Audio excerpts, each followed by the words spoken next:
Meeting to order.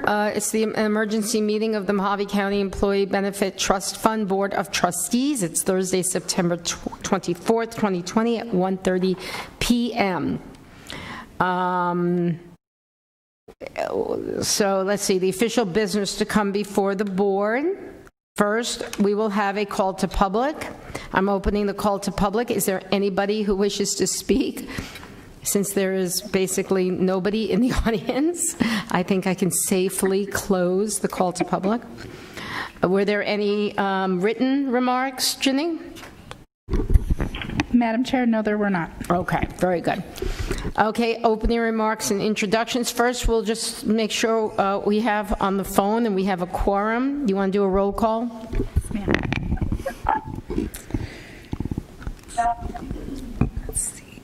Member Susie Perel-Duranzo? Here. Member Salvatore Scarmato? Here. Member Roger Jacks? Here. Member Virlynn Tinell? Here. Member and County Finance Director Coral Lloyd? Here. Member and County Manager Sam Elders? Here. And Chairman Angius. Here. We did pretty good. All right. So those are introductions.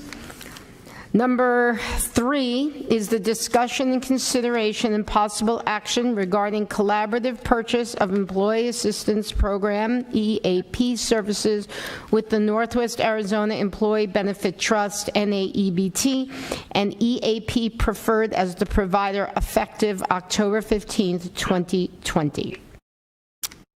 Who's going to speak to that? I can start off, Madam Chair. This is Aaron. Hey, Aaron. Hey, how you doing? Good. So, Madam Chair and Trustees, this is kind of a follow-on item. You'll remember that during the budget process, we had some service issues with the existing EAP provider. It was Holman Group. They were actually providing 3 different types of services to the county. One was the traditional EAP. One was case management for substance abuse and mental health. And the third was House Bill 2350, PTSD-like services for first responders. Because of the service issues, we basically non-renewed them on July 1st. You recall that Trustee Tinell had requested that we come up with some kind of an alternative for psychiatric counseling, which we did by expanding the contract for Teladoc to add those services. That left the EAP unanswered, and then as far as House Bill 2350, we basically moved those expenses over into the Sheriff's Office budget, as I recall. And the intent of all of that was that we were then going to go out to RFP for all 3 of those services for July 1, and we left the money in the budget for Holman Group. Basin just said, okay, we're not going to change the rates, we'll just roll. That was all done before COVID became a reality and before the full impact of it started to be felt. Subsequent to that, Ken and Jade and I have had a couple of calls where basically what they're saying is, hey, we are getting calls for those kinds of services, and we have specific departments that are being particularly hard hit, specifically the health department, but I would also imagine places like the jail and the sheriff's office. I'll let them speak to those, where people are feeling basically the pressure, and that's in addition to whatever anybody else is doing in this world where we are all going stir crazy. So we had a conversation as to what alternative we could do that would come up with something more rapidly than July 1 of next year. I reached out to Stephanie Moore. She's an ECA account manager. She's on the phone, who works with NAEBT, and that's the multi-employer trust we run up in that area. It's City of Kingman, City of Havasu, City of Bullhead, and Lake Havasu schools. Stephanie said they have a provider, EAP Preferred, that they are very happy with. So we just did an informal conversation back and forth with Ken and me and Stephanie and Jade. And in essence, what Stephanie did was she reached out to the chairperson of NAEBT, who is the city manager for Kingman, and said, would you be open to allowing the county to joint purchase off of our contract? And what that does is, because that contract was awarded by a competitive process, it allows us to get rid of basically the RFP process because it's already been done, and because they are satisfied with the provider. Before I ask Stephanie to answer any questions you might have on them, my caveat right now on any EAP provider that we're using statewide, and Stephanie can address whether or not this is an issue for EAP preferred, frankly, we're seeing them all get swamped, particularly as pertains to face-to-face visits. The face-to-face are tough because not all the vendors will do them. Some of them have underlying conditions or whatever. They just don't want to be exposed to it. So just FYI, we're seeing statewide on my accounts scheduling issues with them. EAP Preferred does have some technology advantages and also some very positive experience locally. So long story short, they were willing to extend the rate for a vendor that has a good track record in the specific area addressed or served by Mojave County. On the budget side, it's all in the budget. We have, not only do we have the money that was left over from the prior vendor, but you might recall we had a six-figure savings on stop loss over what we budgeted. So long story short, we would be able to absorb the full cost of the adding EAP Preferred. That would be effective on October 15th, and it would not involve a rate change and it would not negatively impact the budget of the trust. So staff is ultimately recommending that the contract be awarded to EAP Preferred and that we be directed to work with HR and county staff to get them implemented. But I'll be happy to answer questions, anything specific to Mojave County Employee Benefit Trust. Stephanie can address anything on the vendor and on NAEBT, and Ken and Jade are available for any questions internally. That's all I've got, Madam Chair. Thank you very much. Does anybody here have a question? I do, Madam Chairman. Go ahead, Susie.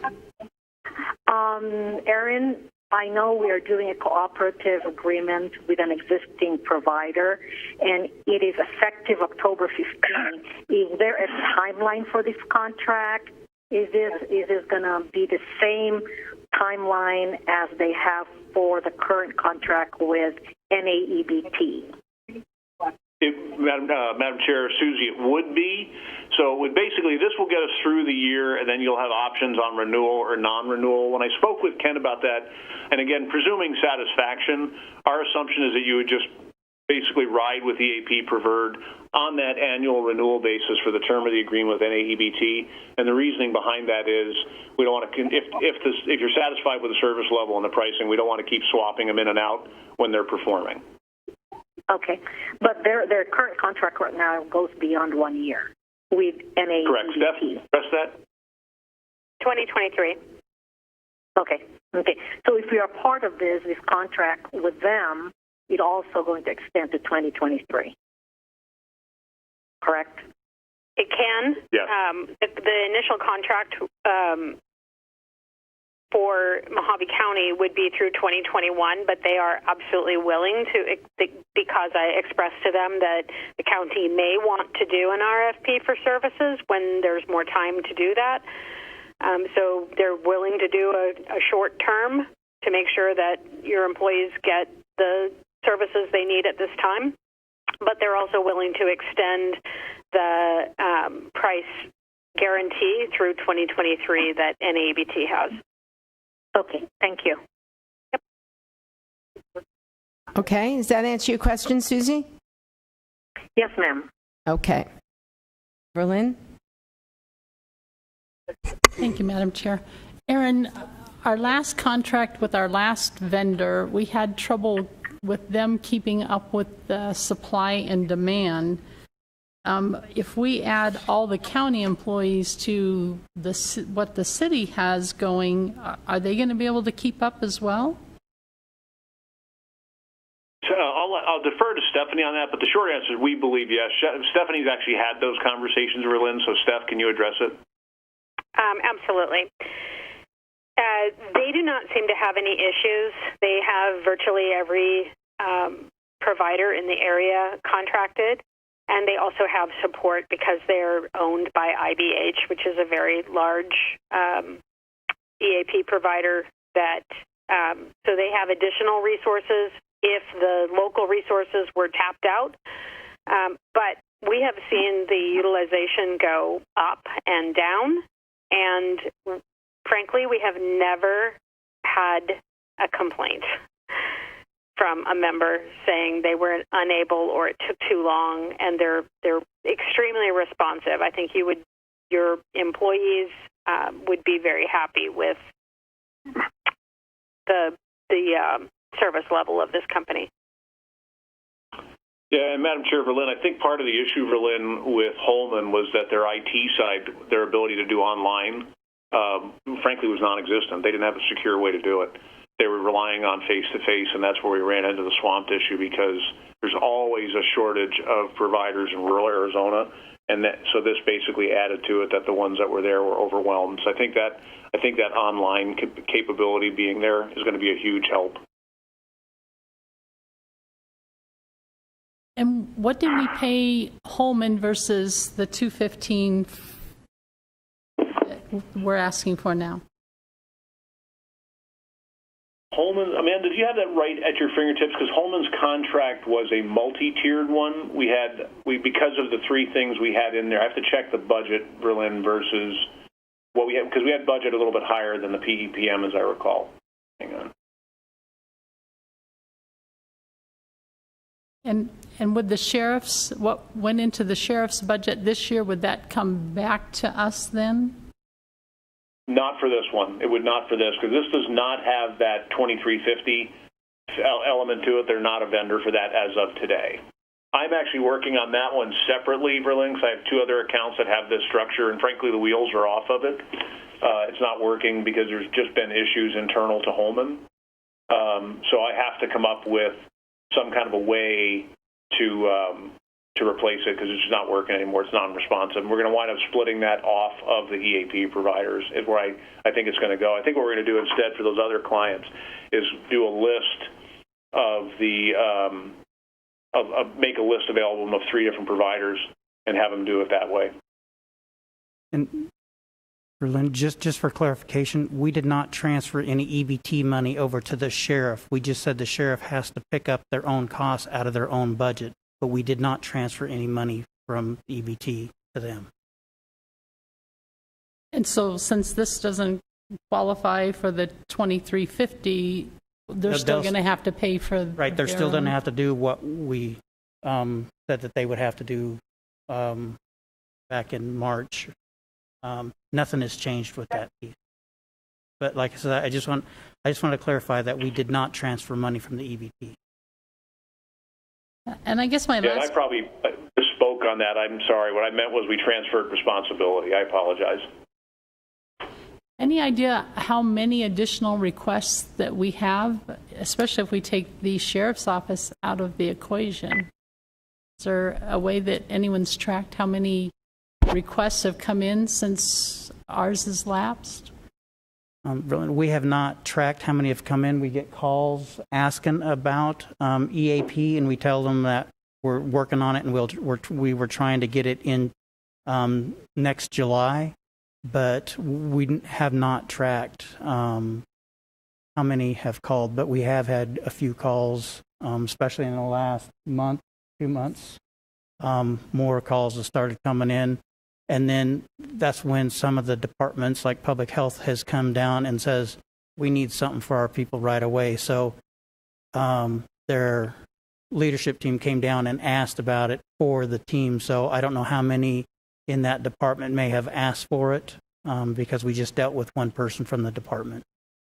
Thank you.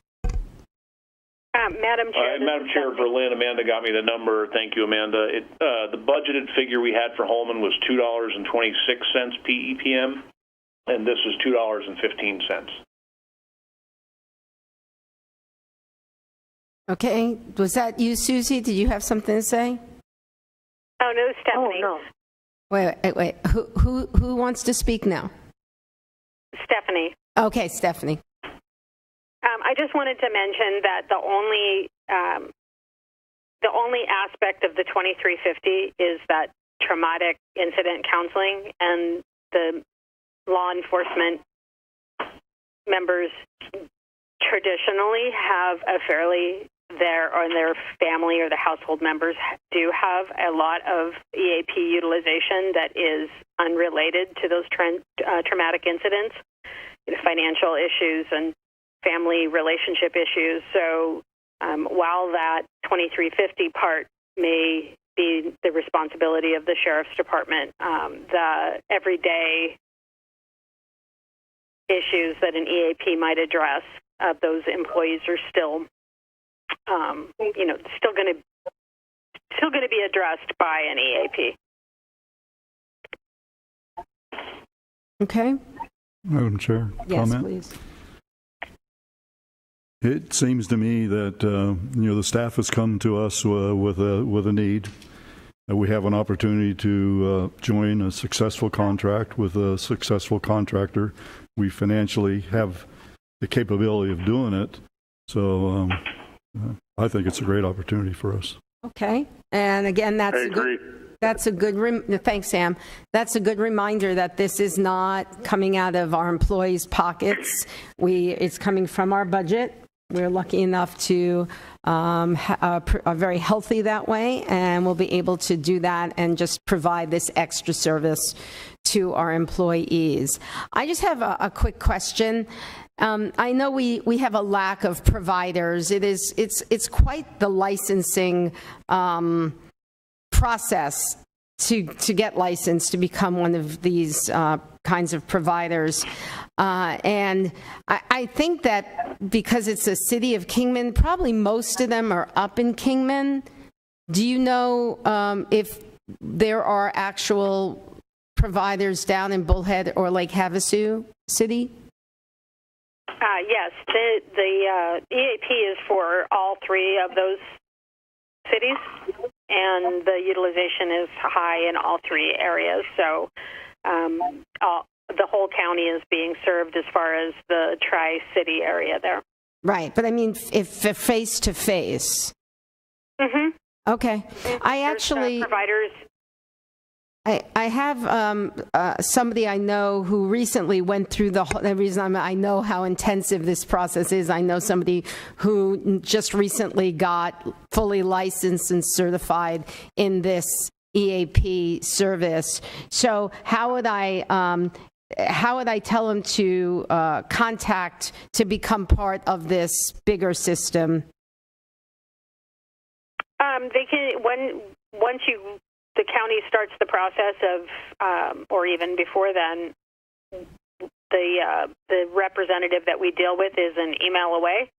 Okay. And they'll reach out to the provider and start the contracting and the background and all that stuff. Sounds good. Okay, are there any other questions? Madam Chair. Yes. Just a quick comment, follow up on the financial impact of the trust. Mm-hmm. When you look at what we budgeted for EAP and the fact that it will go into effect on October 15th, which is 1 quarter into the year already, the ultimate impact to the trust is less than $5,000. And given the need that you spoke of, it's worth the expense. I agree. So if you have a question? Or you want to make a motion? I will make a motion. Motion to approve the joint purchase of EAP services through EAP Preferred in collaboration with NAEBT, effective October 15, 2020, and direct county HR staff to work with Aaron Collins Associate and the EAP Preferred to expedite implementation effective October 15, 2020. Okay. Second the motion. Okay, we have a motion and second. Is there any more discussion? Without any discussion, all in favor? Aye. Aye. Opposed? Motion carries unanimously. And with that, is there any other requests for future action? Anyone on the phone? Oh, Ken, do you need to say something? Just a clarification, please. We were talking about the RFP process and stuff. Do we continue with an RFP process like we were instructed in March, or do we just go ahead with this since we can go up to 2023 with this provider? I don't know. Madam Chairman? Yes. Yeah, this is Susie. I think we need to wait maybe before the end of the year to see how they're performing and if our employees are getting satisfaction from the service. If they do, then obviously we could make a motion later on to just extend it to 2023. If they're not, then we have the option to create another RFP at the beginning of the fiscal year. Sounds reasonable to me. Makes sense. Anyone else want to comment on that? Sounds reasonable. Makes sense to me. Thanks, Sam. Virlynn? Yeah, makes sense to me. Okay, thank you, Sam. Madam Chair, I just think it's incumbent on the county to get the best services available, and if that means we go out for an RFP and see if this is the best company, then that's what we should do. And at least at that point, we would have something to compare or to at least say that, we're happy with the service. But I just think that, we should be obligated to find out what is available to us. Erin or Stephanie, from your experience, are there many of these? Are there others other than the Holman, I guess, that we use? Yeah, I'll jump in, Erin, if that's okay with you, since I recently did this. In the last couple of years, I've done RFPs for every one of my trusts that I manage, and there are a ton of EAP services. But typically, they focus their efforts of provider recruitment in a particular area. And none of the other providers that we have seen through the RFP process focus in the rural areas like EAP Preferred did. So out of the 5 companies that we included in our RFP for NABT, they were not the least expensive, but they were the only vendor that responded that had providers in every city. And the other ones, they traditionally say, "Oh, we'll go out and start working it." But as you know, the process to become a provider is a long process, and the vetting is a long process. It can be. So there are a lot of companies out there, but a low price doesn't do you any good if there's nobody there to actually meet with your employees or their families.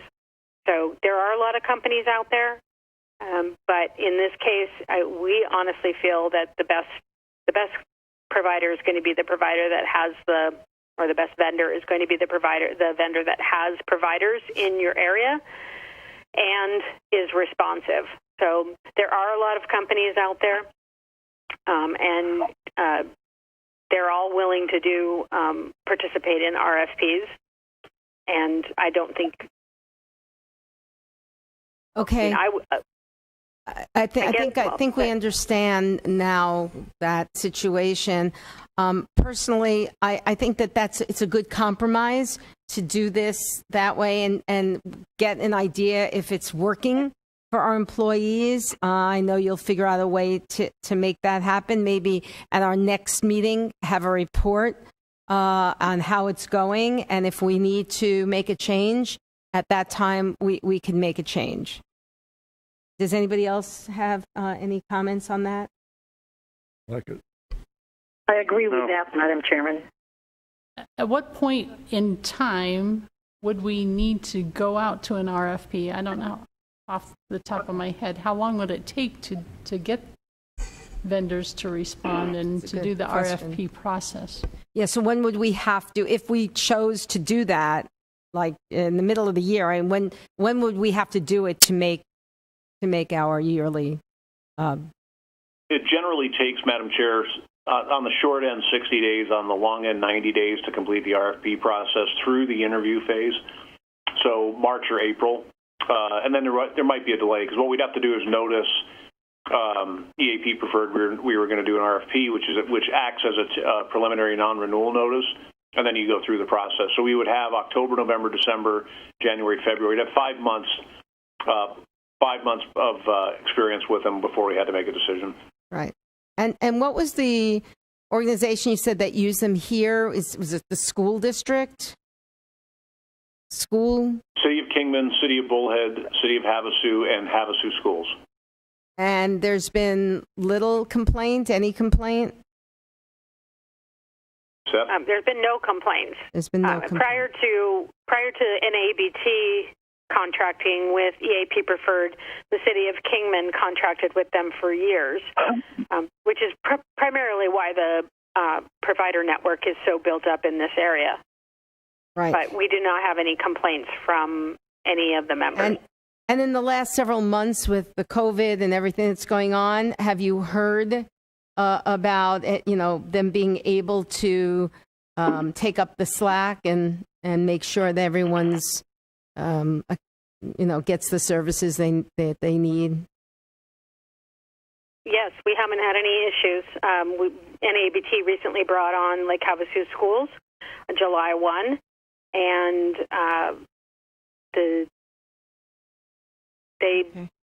that entire workforce came on and all their dependents, and there was no change in service levels. There's been a change in utilization levels, but no change in no complaints from employees or from staff. Okay, so as I think I understand what we've just been talking about. There's no action to be taken now. We'll get a report at our next meeting, and should there be issues or problems or even just a board desire to do it, we can do it at that time and still be within our frame. That's correct, Madam Chair. Okay. Anyone else? No. All right. Well, if there's nothing further, is there anything, Ken or Ryan or Sam? Nothing? No, not at all. Okay. Motion to adjourn. Okay. Motion to adjourn. Second. Okay. This meeting's adjourned. Thank you all for coming out to the emergency meeting. Wait, Madam Chair, did you have a vote? I heard a motion and a second. I don't know that I heard a vote. We did vote. We did. We voted on the motion that was on the table. We didn't do anything on this last one. Okay, I apologize. Thank you. Wait, I just want to make sure that you understand. So on the motion regarding the collaborative purchase, that was passed unanimously. Correct. Okay, thank you. Okay. Hey guys, thanks. Yeah.